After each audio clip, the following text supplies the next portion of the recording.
Bugok. Bobo ng Pilipinas. Isang malaking bugok, bobo. Sino ka doon? Lari Gadon ay bobo. Pambansang bobo. Pambansang bobo ng Pilipinas, Lari Gadon, bobo.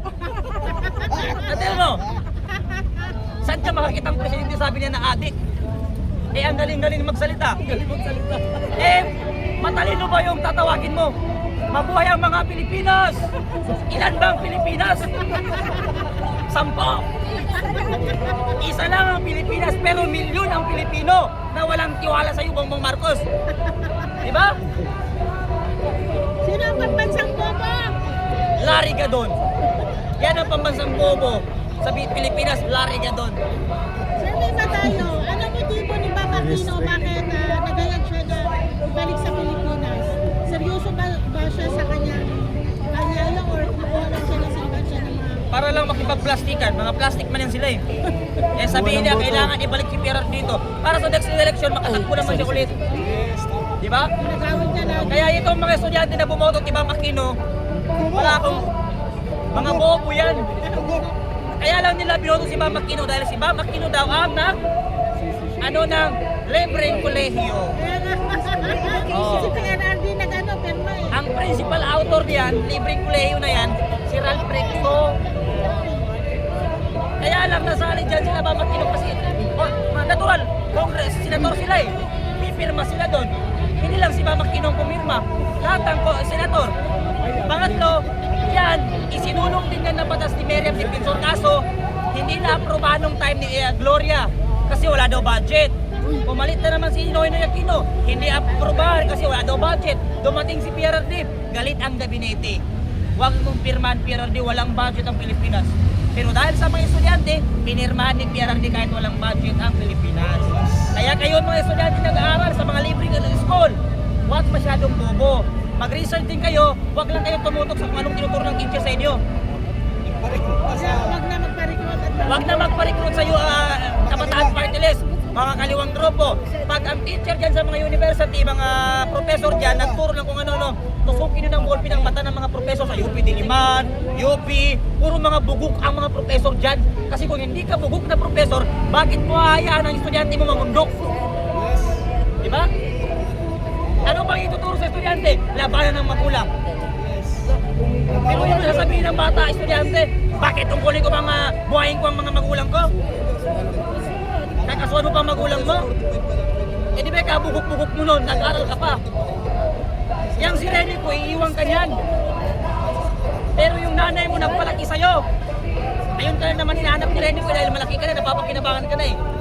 Biruin mo ang course mo, doktor, dala-dala mo Armalite. Abogado ka, tapos dala-dala mo Armalite. Tapos isisigaw mo, dito sa CPP-NPA, pantay-pantay. Saan dyan ang pantay-pantay? Yung nire-recruit, nasa taas ng bundok, kumakain ng daga, nagbibilad sa araw. Yung nag-recruit, nasa House of Representatives, pansyo ng bahay, naka-Hilux, naka-Ferrari. Yung founder, nasa abroad. Pantay-pantay ba yun? O hindi ka, bukok-bukok-bulok ko nagpa-ano ka dyan, nagpa-recruit ka. Yung nirate na bata sa Toledo, yung 12 years old, di ba adik yun? Ayep, yung sa San Pablo, ganun din. Grade 3 student, pinagtataga nila. Pinugutan Di ba? eh. Tapos yung mag-inang pulis, pinatay rin. Ang daming patayan ngayon. Bakit? Sinabi naman ng presidente natin, wala akong pakialam, pagpatuloy lang kayo, para kayo sa ginagawa ninyo. Kasi ang trabaho lang ni Marcos, magdakaw ng kaban ng bayan. Wala siyang pakialam kung magkamatay ng mga Pilipino. Mga estudyante ngayon, pinapatay na. Yan ba ang gusto ng mga camping? Yan ba ang gusto ng mga dilawan? Galing ka ng school, uuwi ka ng board, house, anong bahay mo? Tinambangan ka ng adik, tapos ginasa ka, nilagay ka sa drum, yan ba ang gusto mo? Ay hindi, sabi ni Risa, ikulong natin, ang rape. Tapos gawing santo ang adik. Biruin mo yung pagkakita ni Bang Aquino pati ni Risa Ontiveros sa ano ba tawag dyan? Rebulto ng adik, biglang nag-sign out pro sa tarantado. Tapos binasbasan pa nung adik na pare yung rebulto ng adik. Hindi pa napakali si Risa. Ginawan pa ng museum yung mga rapist. Eh kung meron kang dapat gawin yan yung 44 sapit. Sa 44, pagawan mo ng museum. Hindi ang ginawa mo yung rapist, adik, magnanakaw, pinagawan mo ng museum. Risa Ontiveros, isa kang bugok. Baliktad po. Mangumango. Ito po, Oo. yung si Leni Robredo, di ba nagsalita siya dati na yung shabu gawing legal? Ay, Hindi ba na actually, si Leni Robredo kasi, totoo yung sinabi ni PRD na bugok talaga yan. Siya mismo nagsabi doon saan nga siya ngayon, Mayor? Naga. Sa Naga. Anong sabi ni Leni Robredo? Hindi ko kayang solusyonan ang droga. Dito sa akin, dito sa Naga. Naga pa lang yun. Naga pa lang yun. Paano pa kung buong Pilipinas? Eh sabi ng mga kakapik, gusto ko si Leni kasi tahimik lang. Kaya nga tahimik kasi bobo. alam? Biruin mo yung mga camping, tuwang-tuwa sa ginawa ni Bongbong Marcos. Sabi ni Bongbong Marcos, wala, non-political muna tayo dito. Yung medyas ko, pink. Ay, tuwang-tuwa ang mga kakamping. Dahil yung medyas ni Bongbong Marcos, pink. Ibig sabihin nun, tayo lang ang tingin ni Marcos sa inyo. Kaya nga. Pag nakipag-alyansa yung mga kakamping at dilawan kay Bongbong Marcos, mas malala ang mangyayari sa inyo. Bakit? Ang mga Duterte, ang daming utang na loob ang mga Marcos sa mga Duterte. Pero tinraidor para nila, kayo pa kaya mga dilawan na matagal ng kaaway ng mga loyalista? Tagal na rin nila kaaway. Oh, tapos ang mga loyalista, ayaw nila kay Marcos Sr. Bakit? Ayaw nila dun sa martial law eh. Ngayon gusto na nila si Bongbong Marcos para lang mapatalsik si Duterte kasi hindi nila matanggap eh. Hindi matanggap ng mga politiko dito sa Luzon na mayroong politiko nang galing sa Luzon na nagawa yung mga hindi nila nagawa.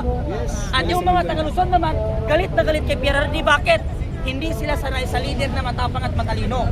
Sanay sila sa leader na bubuk at tanga. Magdanakaw. Yun lang, thank you. Baga bukas, 10 sob na yung madala sa atin. Kayo, may paano po.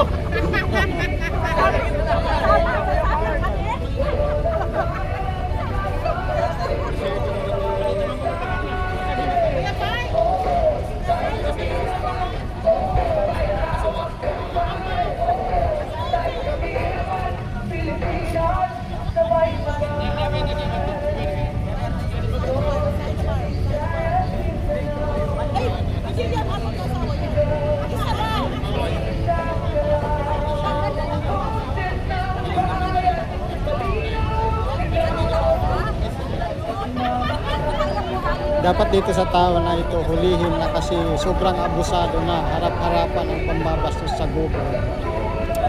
Alam niyo, yung mga tao nandito nagsasalita, lumalaban sa pang-aabuso ng gobyerno sa kaban ng bayan. Magpasalamat kayo, may nagsasalita, naglalabas ng hinanaing sa mga ginagawa kalukuhan ng gobyerno. Tapos sabihin nyo, abusado sa gobyerno. Bugok pala kayo eh.